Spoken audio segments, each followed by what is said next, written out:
Salam sejahtera dalam kasih Tuhan kita Yesus Kristus, dan selamat Paskah untuk kita semua. Sekalipun tahun ini kita merayakan Paskah di tengah-tengah keprihatinan oleh karena gempa corona yang sedang melanda dunia, tetapi Alkitab berkata dalam 1 Petrus pasal yang pertama ayat ketiga, di dalam Kristus yang bangkit, di dalam Kristus yang hidup, ada hidup yang penuh pengharapan. Haleluya. Bertemu kembali dalam program 5M FM atau 5 menit firman yang menguatkan. Dan sepanjang minggu ini secara berseri kita akan sama-sama memikirkan satu tema yang berhubungan dengan Paskah atau kebangkitan, yaitu Kristus sudah bangkit. Kristus sudah bangkit. Kita akan memikirkan tema ini dari Lukas pasal 24 ayat pertama sampai ayatnya yang ke-12.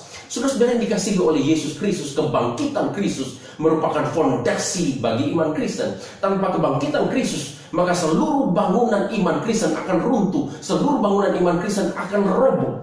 Kebenaran ini yang dikatakan oleh Alkitab dalam 1 Korintus pasal 15 ayat 14 sampai ayat ke-19. Alkitab berkata, jika Kristus tidak dibangkitkan, maka yang pertama, sia-sialah pemberitaan tentang Kristus. Yang kedua, sia-sialah kepercayaan kita kepada Kristus. Yang ketiga, kita masih hidup di dalam dosa kita. Yang keempat, kita yang mati di dalam Kristus juga akan binasa. Dan yang kelima, kita adalah orang-orang yang paling malang, orang-orang yang paling bodoh yang hidup di muka bumi ini, karena kita menaruh percaya kita kepada Kristus yang mati. Karena itu kebangkitan Kristus merupakan sesuatu yang sangat fundamental bagi iman kita. Kebangkitan Kristus merupakan jantung dari iman kita. Karena itu berita yang disampaikan oleh malaikat Allah kepada perempuan-perempuan yang datang ke kubur Yesus sebagaimana dicatat dalam Lukas pasal 24 ayat 1 sampai ayat yang ke-12 merupakan satu berita yang sangat penting bagi iman kita. Alkitab berkata dalam Lukas pasal 24 ayat 5 dan 6 bagian A, mengapa kamu mencari dia yang hidup di antara orang mati? Dia tidak ada di sini, dia sudah bangkit. Kebenaran yang sama ditegaskan dalam 1 Korintus pasal 15 ayat yang ke-20. Alkitab berkata, tetapi yang benar ialah bahwa Kristus sudah dibangkitkan. Puji Tuhan. Tetapi pertanyaannya adalah, apakah signifikansi atau pentingnya kebangkitan Kristus bagi hidup kita? Saudara-saudara, dari Lukas pasal 24 ayat 1 sampai ayat yang ke-12, setidaknya ada 3 jawaban yang diberikan oleh firman Tuhan kepada kita berhubungan dengan signifikansi atau pentingnya Kristus yang bangkit bagi hidup kita. Dan hari ini saya akan mengajak kita untuk melihat jawaban yang pertama. Jawaban yang pertama adalah Kristus bangkit berarti musuh kita yang terbesar sudah dikalahkan. Lukas pasal 24 ayat 1 sampai ayat yang ke-6 bagian A. Saya bacakan saja bagi kita ayat 5 dan ayat 6 bagian A. Alkitab berkata, mereka sangat ketakutan dan mereka menundukkan kepala. Tetapi kedua orang itu berkata kepada mereka, mengapa kamu mencari dia yang hidup di antara orang mati? Ia tidak ada di sini, dia sudah bangkit. Saudara-saudara yang dikasihi oleh Yesus Kristus, Alkitab mengatakan di dalam Lukas pasal 24 ayat 1 sampai ayat yang ketiga, ketika perempuan-perempuan itu datang ke kubur Yesus pada minggu pagi itu, mereka mendapatkan batu penutup kubur itu sudah terguling, dan mereka tidak menemukan mayat Tuhan Yesus di dalam kubur itu.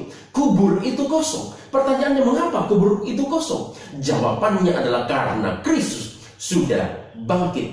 Kebenaran ini yang dikonfirmasi oleh malaikat Allah kepada perempuan-perempuan itu dalam Lukas pasal 24 ayat 5 dan 6 bagian ayat kita baca tadi. Alkitab mengatakan, mengapa kamu mencari dia yang hidup di antara orang mati? Ia tidak ada di sini, dia sudah bangkit. Kristus hidup di antara orang mati. Dia sudah bangkit dari kematian.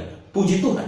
Saudara-saudara, kebangkitan Kristus membuktikan bahwa kuasa kematian tidak dapat membelenggu dia di dalam kubur yang gelap itu. Kebangkitan Kristus menunjukkan bahwa maut tidak berkuasa menahan dia di dalam kubur yang gelap itu. Kebangkitan Kristus menunjukkan bahwa dia sungguh hidup. Kebangkitan Kristus berarti musuh manusia yang terbesar, yaitu maut, sudah dikalahkan. Maka benarlah apa yang dikatakan oleh Martin Luther.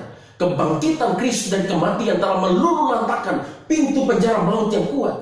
Maut tidak berkuasa terhadap dia. Saudara-saudara yang dikasihi oleh Yesus Kristus, Apakah musuh manusia yang terbesar? Musuh manusia yang terbesar bukanlah soal kemiskinan. Musuh manusia yang terbesar bukanlah soal isu hak asasi manusia. Musuh manusia yang terbesar bukanlah soal keterbelakangan pendidikan. Musuh manusia yang terbesar bukanlah soal kriminalitas. Musuh manusia yang terbesar bukanlah soal teknologi. Musuh manusia yang terbesar bukanlah soal isu industri 4.0.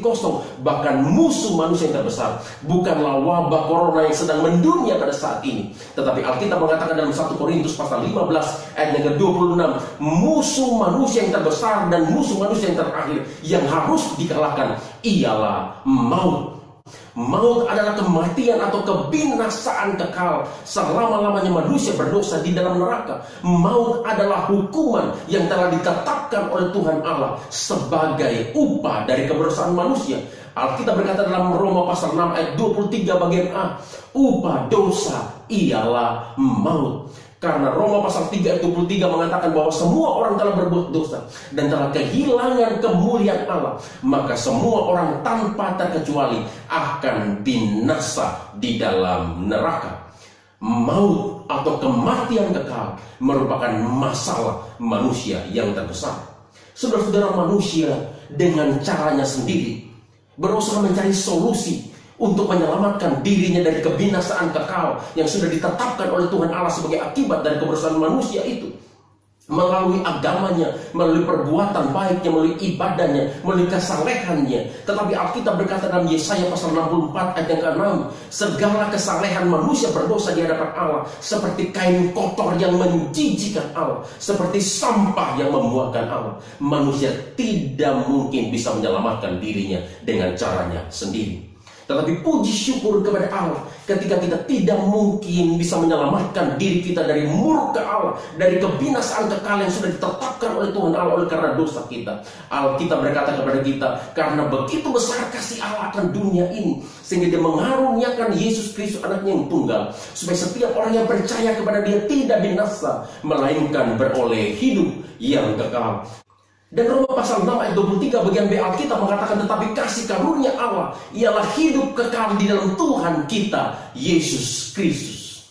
Saudara-saudara yang dikasihi oleh Tuhan, Ibrani pasal 9 ayat 15, Alkitab mengatakan Kristus mati di atas kayu salib untuk menebus dosa-dosa kita. Tetapi kematian Kristus di atas kayu salib akan sia-sia jika Dia tidak bangkit dari kematian. Tetapi puji syukur kepada Allah, Alkitab mengatakan Dia hidup di antara orang mati.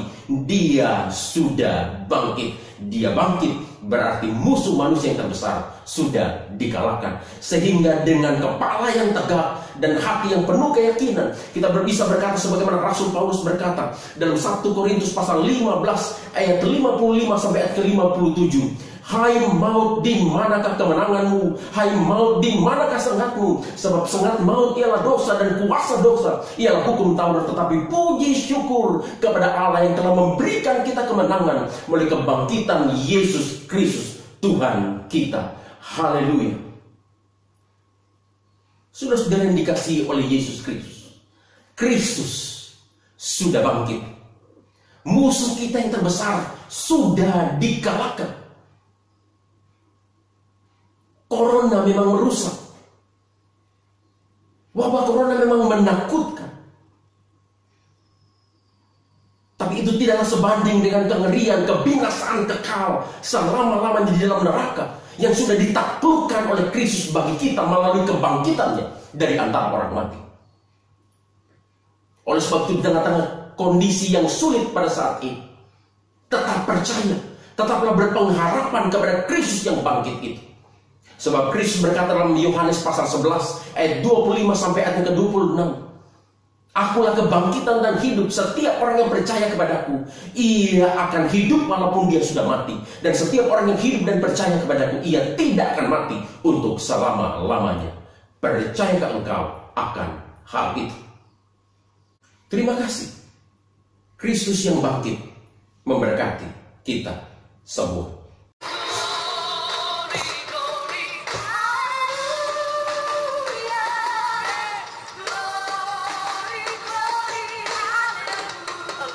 Raja di atas segala raja.